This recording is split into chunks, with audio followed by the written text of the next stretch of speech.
Hello students, welcome back. I have a sore throat today. Please bear with my voice for today at least. In this video, we will be covering the last part of our second chapter of macroeconomics, that is basic concepts of macroeconomics. आज हम कौन कौन से topics discuss करने वाले हैं? पहले तो आपका concept of investment, gross investment, net investment and depreciation. फिर हम बात करेंगे concept of net indirect taxes की. Okay, in the last will move on to the net factor income from abroad. तो हम आते हैं पहले टॉपिक के ऊपर, that is gross investment, net investment and depreciation. Gross investment और नेट इन्वेस्टमेंट समझने से पहले let us first try to understand what is investment. Investment जिसको हम कैपिटल फॉर्मेशन भी बोलते हैं, अगर हम हिंदी में इसको समझने की कोशिश करें देन इट इज कॉल्ड पूंजी निर्माण. पूंजी निर्माण मतलब कि एक इंसान के या एक इकोनॉमी के जो भी असेट्स हैं, असेट्स को हम समझ सकते हैं as a property. Okay, so assets में कुछ एडिशन करना, उनमें कुछ और जोड़ना, वो होता है investment. So investment refers to the addition to the capital stock of a country. अगर आप कंट्री की बात करें तो उसमें इन्वेस्टमेंट कितना हुआ है in one accounting year, that will B that will refer to the addition to the capital stock of that country. Examples क्या हो सकते हैं कैपिटल स्टॉक, कैपिटल फॉर्मेशन के या इन्वेस्टमेंट के? जितना भी इंफ्रास्ट्रक्चर डेवलपमेंट होता है कंट्री में वो सब आपका आएगा कैपिटल फॉर्मेशन या इन्वेस्टमेंट में. जैसे कि कंट्री कोई मशीनरी परचेज करती है, कोई एयरक्राफ्ट परचेज करती है, कोई शिप परचेज करती है कहीं से, या फिर वो कंस्ट्रक्शन करवाती है, बिल्डिंग्स कंस्ट्रक्ट करवाती है, स्कूल्स, हॉस्पिटल्स, रोड्स, ये सारा कंस्ट्रक्शन वर्क जितना भी है, all this will come under investment.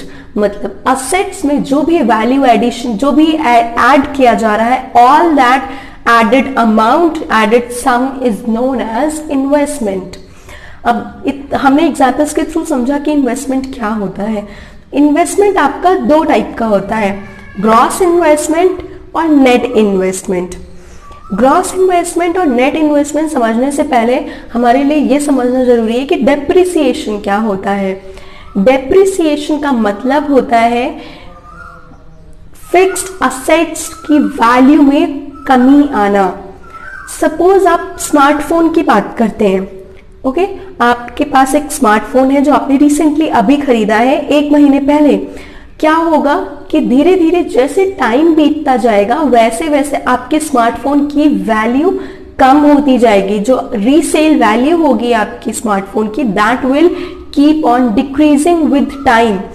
क्यों ये डिक्रीज हो रही है वैल्यू? इसके कुछ रीजन है. जैसे कि पहला, due to normal wear and tear, जो आप यूज करने की वजह से किसी भी चीज में, किसी भी थिंग में, किसी भी असेट में उसकी वैल्यू में जो डेप्रिसिएशन आता है उसको बोलते हैं कि depreciation due to normal wear and tear. क्योंकि ऑब्वियसली कोई भी मशीनरी, कोई भी सामान यूज किया जाएगा तो वो धीरे धीरे खराब होगा. हम रोड्स की बात करें, रोड्स गवर्नमेंट कंस्ट्रक्ट करवाती है, आफ्टर सम टाइम वो खराब हो जाती है, तो वो क्या हुआ? That is depreciation in the asset of the country. Roads belong to the country, तो रोड्स अगर खराब हो रही हैं, that the roads which have been constructed by the government, अगर वो खराब होती हैं थोड़े दिनों बाद, उनकी क्वालिटी खराब होने लगती है, तो ये क्या है? That is depreciation in the assets of our country, of India. Similarly और क्या रीजन हो सकता है इस डेप्रिसिएशन का? पैसेज ऑफ टाइम, टाइम बीतने की वजह से भी. अगर कोई चीज नहीं भी यूज की जा रही है, सपोज आपने कोई बाइक खरीदी, okay, you have purchase some bike और आपने उसको ला करके रख दिया and you haven't used it for suppose 2 years और 3 years, 2-3 साल तक वो वैसे ही खड़ी है, तो क्या होगा?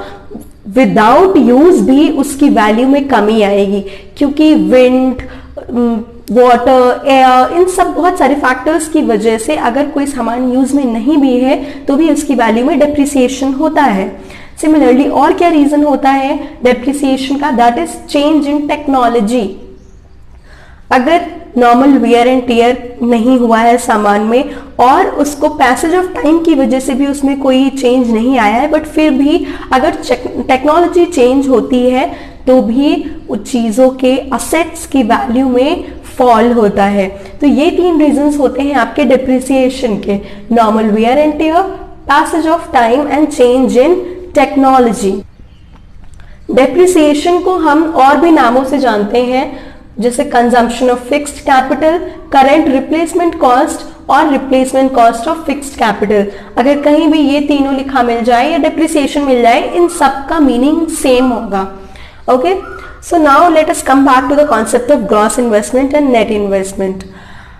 जितना भी इन्वेस्टमेंट किसी भी इकोनॉमी में किया जा रहा है without making allowance for depreciation, वो आपका कहा जाएगा ग्रॉस इन्वेस्टमेंट। मतलब कि आप इकोनॉमी में एडिशन तो कर रहे हैं, इकोनॉमी के असेट्स में आप एडिशन कर रहे हैं इन्वेस्टमेंट के थ्रू, मगर आप डेप्रिसिएशन को नहीं काउंट कर रहे हैं, उसको इग्नोर कर रहे हैं, उसको कैलकुलेट नहीं कर रहे हैं। तो ये जो आपका इन्वेस्टमेंट होगा उसको कहा जाएगा ग्रॉस इन्वेस्टमेंट। इसमें डेप्रिसिएशन को स्टडी नहीं किया जाता है, दैट इज नॉट कैलकुलेटेड, उसको काउंट ही नहीं किया जाता है, कंसीडर नहीं करते हैं डेप्रिसिएशन को। अगर इन्वेस्टमेंट कितना टोटल इन्वेस्टमेंट हुआ उसमें से आप डेप्रिसिएशन को माइनस कर दोगे तो आपको क्या मिल जाएगा, net investment. So net investment is equals to gross investment minus depreciation, sorry it's N E. Okay, so net investment is equals to gross investment minus depreciation. हम एक एग्जाम्पल की बात करें, सपोज ये आपका एक टैंक है, ओके, इसमें पहले से इतना वाटर था। Suppose this tank represents economy, ये इकोनॉमी को रिप्रेजेंट कर रहा है। इस इकोनॉमी के पास अभी इतने असेट्स थे, ये इतने असेट्स थे। ओके, सो हम क्या करते हैं, यहाँ पे इसमें और वाटर डालते हैं, इसको यहां तक फिल कर देते हैं।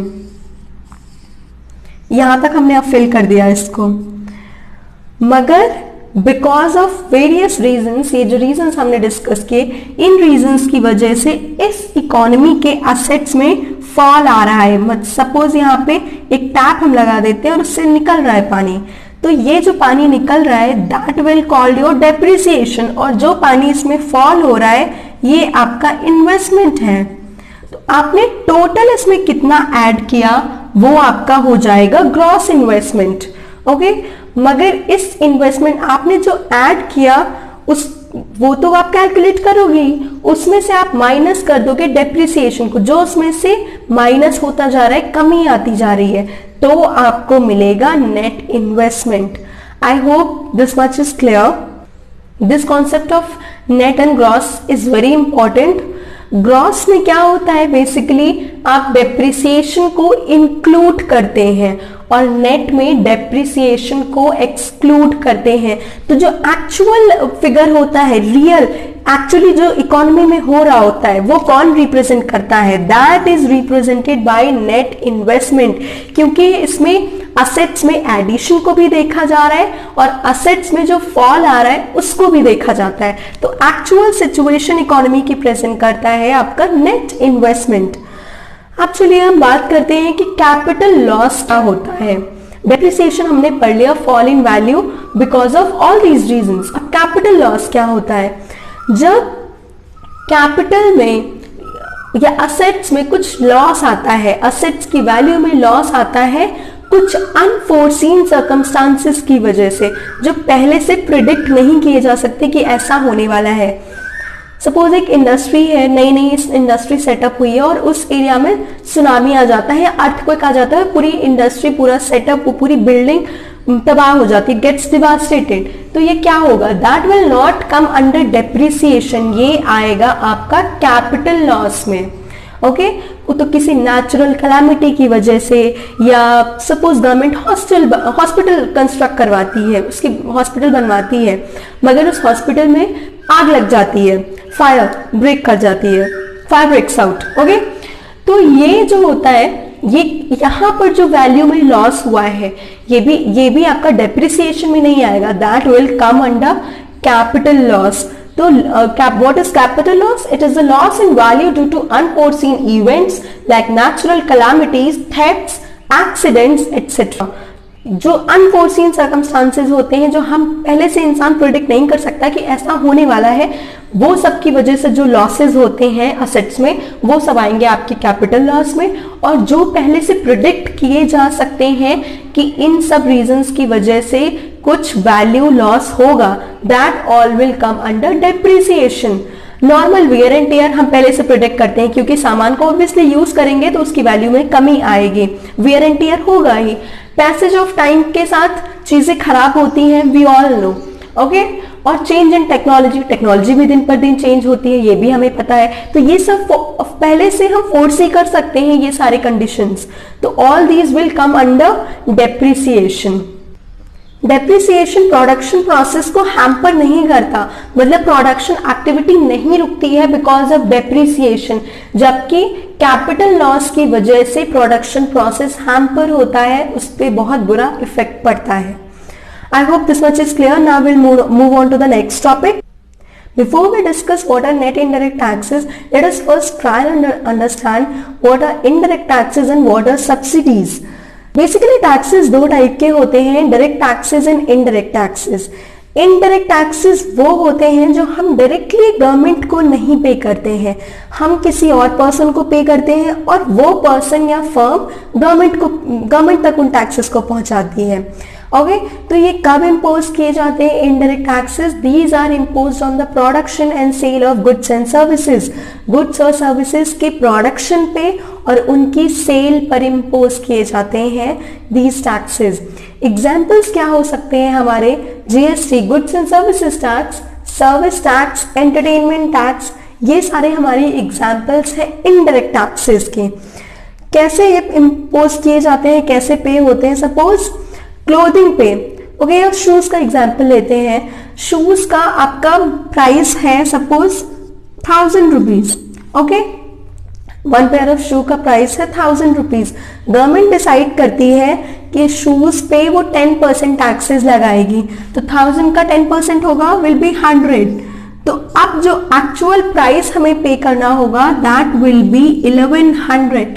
तो ये जो 1100 प्राइस हुआ है, this has been because 100 rupees has to be paid to the government as tax. तो ये जो 100 रुपीज है ये हम सीधे गवर्नमेंट को तो पे नहीं करते, हम जहां से शूज खरीदते हैं उनको पे करेंगे और वो फर्म, वो प्रोड्यूसर जाकर के गवर्नमेंट को पे करेगा। तो इस वजह से इसको इनडायरेक्ट टैक्स कहा जाता है। ओके, अब चलिए हम बात करते हैं सब्सिडीज की। सब्सिडीज बेसिकली इकोनॉमिक असिस्टेंस या फाइनेंशियल असिस्टेंस होती है जो गवर्नमेंट प्रोवाइड करती है हाउस होल्ड्स को और फर्म्स को। मतलब इकोनॉमिक हेल्प या फाइनेंशियल हेल्प होती है जो वो अपने कंट्री के सिटीजन्स को या वहां की कंपनीज को, फर्म्स को, प्रोड्यूसर्स को प्रोवाइड करती है। ये सब्सिडीज क्यों प्रोवाइड करती है गवर्नमेंट? वेलफेयर मोटिव होता है सब्सिडीज का, लोगों का भला, जनहित। अगर प्रोड्यूसर्स को ग्रांट की जा रही है, फर्म्स को ग्रांट की जा रही है, किस वजह से? जिससे कि वो फर्म्स एक्सपोर्ट अपना बढ़ा पाए, प्रोडक्शन बढ़ा पाए, और प्रोडक्शन बढ़ाएंगी तो क्या होगा? इकोनॉमी डेवलप करेगी। तो इन सारे रीजंस की वजह से गवर्नमेंट सब्सिडीज ग्रांट करती है। अब ये जो सब्सिडीज होती हैं, these are exact opposite of indirect taxes. Subsidies हम जैसे एग्जाम्पल लेते हैं एलपीजी का। एलपीजी जो हाउस होल्ड एलपीजी सिलेंडर्स होते हैं उन पे गवर्नमेंट कुछ सब्सिडीज देती है हाउस होल्ड्स को। सपोज 1000 रुपीज प्राइस है, मार्केट प्राइस है सिलेंडर्स का, मगर गवर्नमेंट की सब्सिडी की वजह से वो हमें मिल रहा है 600 रुपीज में। ओके, तो ये जो यहाँ पे गवर्नमेंट ने कितनी सब्सिडी दी? 400 रुपीज की। यहाँ पे प्राइस कमोडिटी का फॉल कर रहा है। ओके, हमने इनडायरेक्ट टैक्सेस में क्या कहा था? वहां पे प्राइस इंक्रीज कर रहा था। तो इस वजह से आपकी जो सब्सिडीज होती हैं वो इनडायरेक्ट टैक्सेस के एग्जैक्ट ऑपोजिट होती हैं। सब्सिडीज गुड्स के प्राइसेस को नीचे लेके आती हैं और टैक्सेस गुड्स के प्राइसेस को ऊपर लेके जाते हैं। इस वजह से ये एग्जैक्ट ऑपोजिट होते हैं। ओके, तो अब हमने समझ लिया इनडायरेक्ट टैक्सेस क्या होते हैं, सब्सिडीज क्या होती है। Now let us understand net indirect taxes. जब आप इनडायरेक्ट टैक्सेस में से सब्सिडीज को माइनस कर दोगे तो आपको मिल जाएगा net indirect tax. It is so net indirect tax is the difference between the indirect taxes and the subsidies. granted by the government। अब इतना हमने पढ़ लिया। अब चलिए हम बात करते हैं फैक्टर कॉस्ट की और मार्केट प्राइस की। फैक्टर कॉस्ट को हम एफसी भी बोलते हैं, मार्केट प्राइस को एमपी भी बोलते हैं।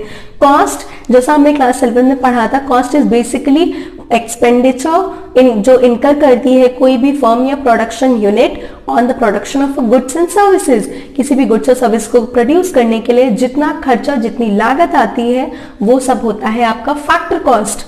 हमने पिछले चैप्टर में पढ़ा था कि फैक्टर कॉस्ट क्या होता है, फैक्टर पेमेंट्स क्या होती हैं।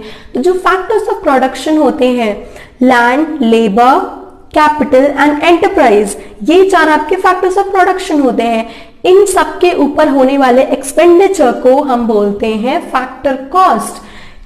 इन सारे लैंड को रेंट दिया जाता है, ओके, लेबर को वेजेस दी जाती हैं, कैपिटल पे इंटरेस्ट होता है और एंटरप्राइज को प्रॉफिट दिया जाता है। तो ये सारे जो आपके खर्चे हो रहे हैं, all these amount paid to the factors of production, ये आपके कहलाएंगे फैक्टर कॉस्ट।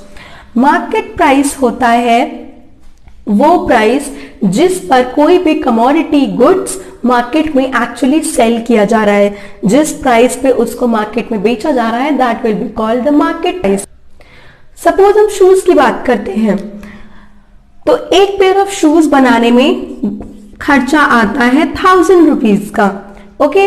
तो ये 1000 रुपीज आपके क्या हुए, फैक्टर कॉस्ट। टोटल खर्चा मतलब रेंट, वेजेस और सैलरीज, बिल्स, इन सब को मिलाकर के टोटल खर्चा एक फर्म को आया एक पेयर ऑफ शूज बनाने में 1000 rupees. So here 1000 rupees is your factor cost, okay. मगर गवर्नमेंट ने क्या किया, गवर्नमेंट डिसाइड करती है 10% पे टैक्सेस लगा देती है। तो ये क्या होंगे, इनमें ऐड हो जाएंगे ये 100 रुपीज। तो ये 100 रुपीज ऐड कर दिए हमने, तो ये आपका हो गया इनडायरेक्ट टैक्सेस, ओके। मगर फिर क्या होता है कि सपोज सेंट्रल गवर्नमेंट इन पे टैक्स लगाती है 100 रुपीज का और स्टेट गवर्नमेंट कुछ सब्सिडी ग्रांट कर देती है। सपोज ये 10% की सब्सिडी ग्रांट करती है, तो ये टोटल हो गया आपका 1100, ओके। 1100 का 10% विल बी 110। तो ये जो सब्सिडी है, सब्सिडी माइनस होगी हमेशा। सब्सिडी की वजह से प्राइस फॉल होता है, तो इस वजह से सब्सिडी माइनस की जाती है। इनडायरेक्ट टैक्स की वजह से प्राइस इंक्रीज होता है, तो इनडायरेक्ट टैक्स ऐड किया जाता है। तो आपका जो एक्चुअल कॉस्ट हो जाएगा वो क्या होगा, 1100 minus 110, so it will be 990। तो आपका ये जो 990 रुपीज आया है, this is your market price, जबकि आपका फैक्टर कॉस्ट कितना था, 1000 रुपीज, ओके। तो मार्केट प्राइस क्या होता है, it is factor cost plus indirect tax minus subsidies, और इनडायरेक्ट टैक्स माइनस सब्सिडीज क्या है यहाँ पे, नेट इनडायरेक्ट टैक्स। तो मार्केट प्राइस क्या हो जाएगा, फैक्टर कॉस्ट, और इसकी जगह पे हम लिख देंगे plus net indirect tax. I hope this much is clear. Now let us discuss what is net factor income from abroad और NFIA। इसके लिए हमें दो चीजें समझना जरूरी है कि फैक्टर इनकम फ्रॉम अब्रॉड क्या होता है and factor income to abroad क्या होता है। Factor income from abroad basically वो इनकम होती है जो किसी कंट्री के नॉर्मल रेजिडेंट्स बाकी की कंट्री से अर्न करके लाते हैं। मतलब जिस कंट्री के वो रेजिडेंट है उस कंट्री की इकोनॉमिक टेरिटरी से बाहर से कहीं से वो इनकम अर्न करके अपनी कंट्री में वापस लाते हैं। सपोज इंडिया का एक रेजिडेंट है, वो सिंगापुर में जाकर के काम कर रहा है, वहाँ एक मल्टीनेशनल कंपनी है, ओके। तो वो इंडिया की इकोनॉमिक टेरिटरी है, इंडिया की डोमेस्टिक टेरिटरी से बाहर है, वो वहां से अर्न करके वापस इंडिया लेके आता है। तो ये क्या है, this is factor income from abroad. और उसी तरीके से सपोज कोई चाइना का या सपोज सिंगापुर का कोई आदमी इंडिया में आकर के अर्न करता है और वो वापस वो इनकम जो उसने अर्न की है वो वापस अपनी कंट्री में लेके जाता है। तो यहां से उसको जो पेमेंट मिली है from India, that will be called factor income to abroad.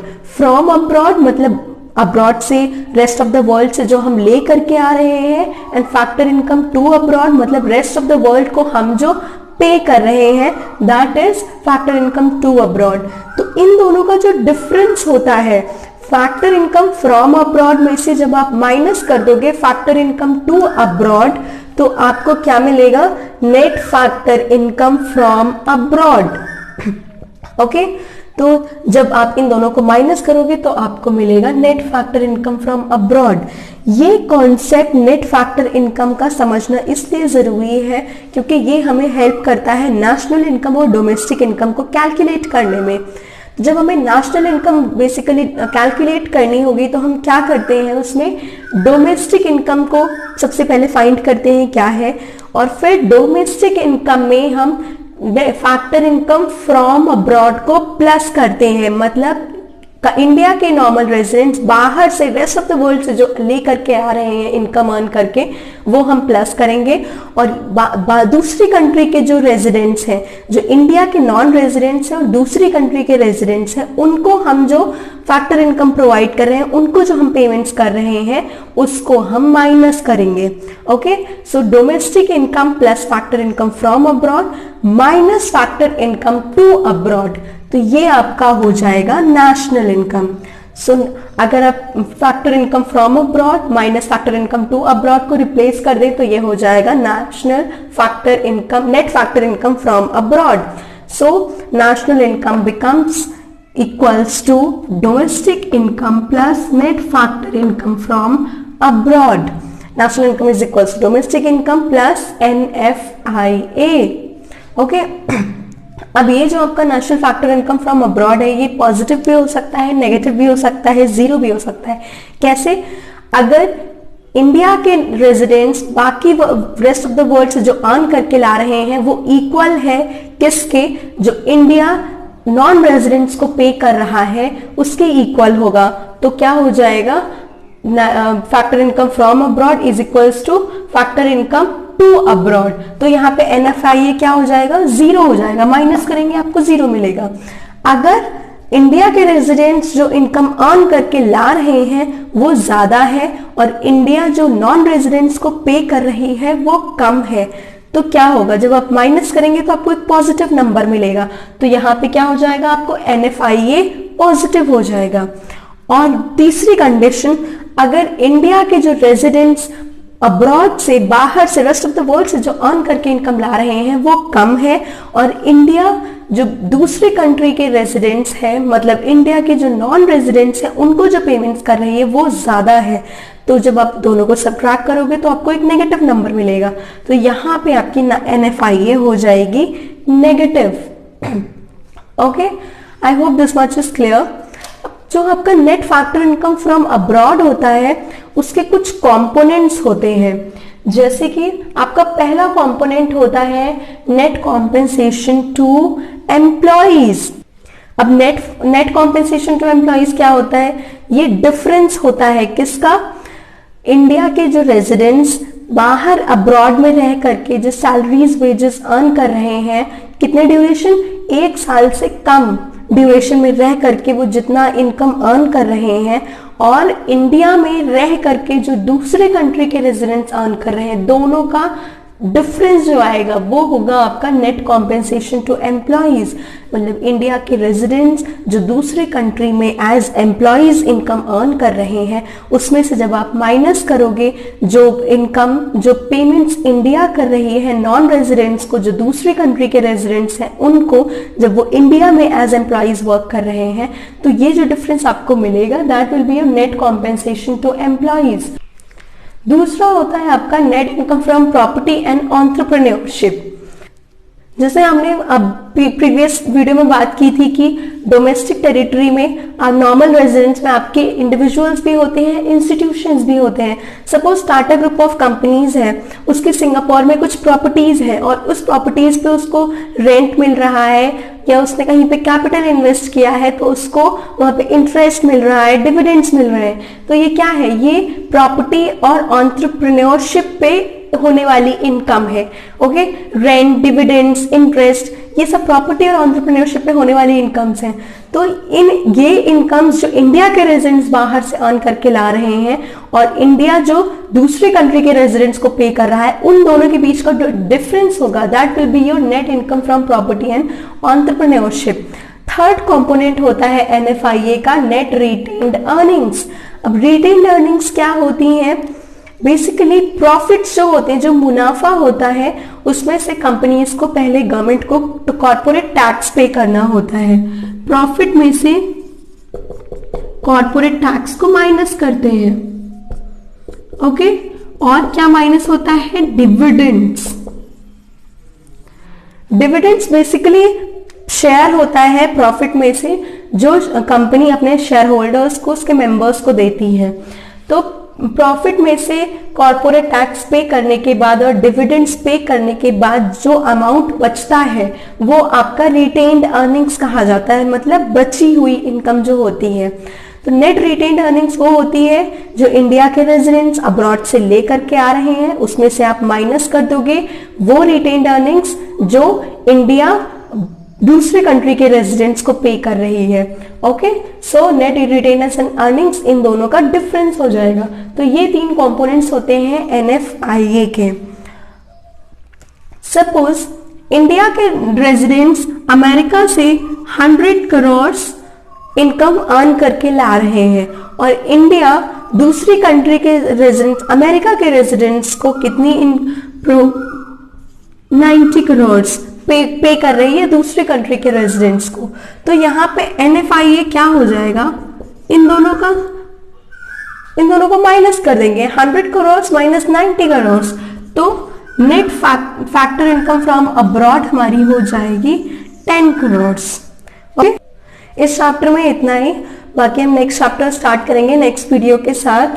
Till then attempt all the questions that I have given you and try to make short notes on your own and read all the material, all the PDF that I have given you. You need to have a thorough understanding of these two chapters basically.